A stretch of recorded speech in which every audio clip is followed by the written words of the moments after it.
Hi everyone, welcome to another video by Psych'd on Baseball Cards. Today I'm doing a response to Dead Guy Cardboard's 500 subscriber giveaway contest. He wanted us to answer two questions.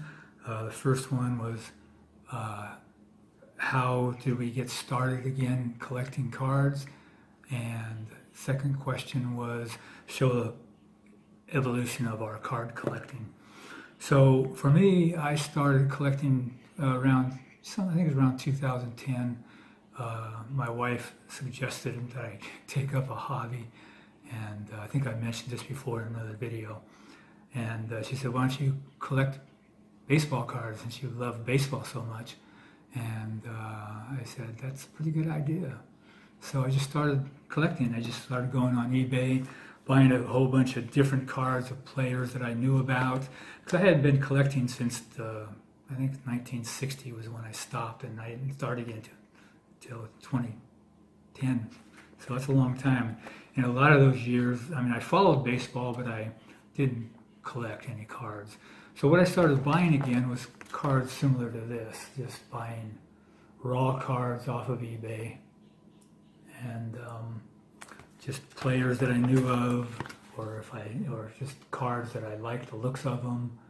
And I have this, just happens to be Cubs cards, because this is out of my National League East binder. I have binders broken down into American and National League by divisions. And then I collected Oakland A's cards, obviously. And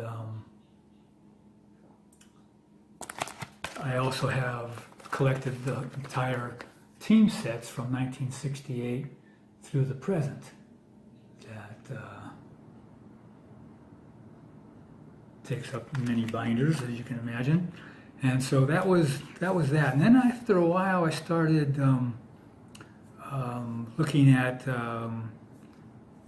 graded cards. And actually, no, let me back up a bit. I started collecting cards. I was going to do a set collection. I was going to collect the Bowman 2012 prospect autographs in the gold and blue refractors and the blacks. And I'll show those in a minute. And then it got kind of expensive. It was just, the cards were just being sold for ridiculous prices. And I realized that a lot of these people aren't even going to make it to the majors. And sure enough, I was right. The majority of them still haven't heard of. So after that, then I started looking at getting cards graded. And I started with grading my Topps 1960 set that I have. I have about 300 cards, and the set's got like well over 500. And so I don't know if I'll ever finish collecting that or not. And then I was just getting cards that I had bought off of eBay that I thought might grade well. Cards like Latimer. And as you can see, it graded at 10, and I bought this off of eBay. And then I have Eli Whiteside. I just really liked this card,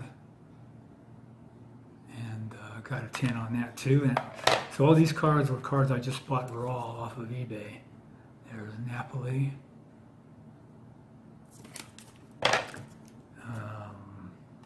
Tim Lincecum. Whoops, another drop. JC, I'm getting the dropsies again. And Kevin Youkilis. So I still didn't have an eye for cards, but I, was getting them graded because I thought they looked pretty nice. And the grades came back pretty decent. Got a couple of 10s there. So I had a whole bunch of cards of mine graded. Then the Bowman Chrome refractors that I was going to get graded, and some of them aren't refractors, that I was going to collect the sets on that I gave up because of the cost of them. There's one of them. This one's not a refractor, but it is autographed. And this one is a refractor. Addison Reed. I liked Addison. I'm sorry to see him leave the Mets. And then I had this one. So I had like the gold, blue, and black refractors. They didn't have the greens and things like that back then. And then, so I kept collecting cards from each year, the newer cards, the base cards. Not a lot of the inserts and stuff. I didn't have too many of those. But then after a while, I just decided, I'm going to start collecting vintage, because I really been following vintage channels, and I really like the cards. And I go, man, why didn't I do this when I first started collecting again? I could have just started with collecting players that I really liked as growing up.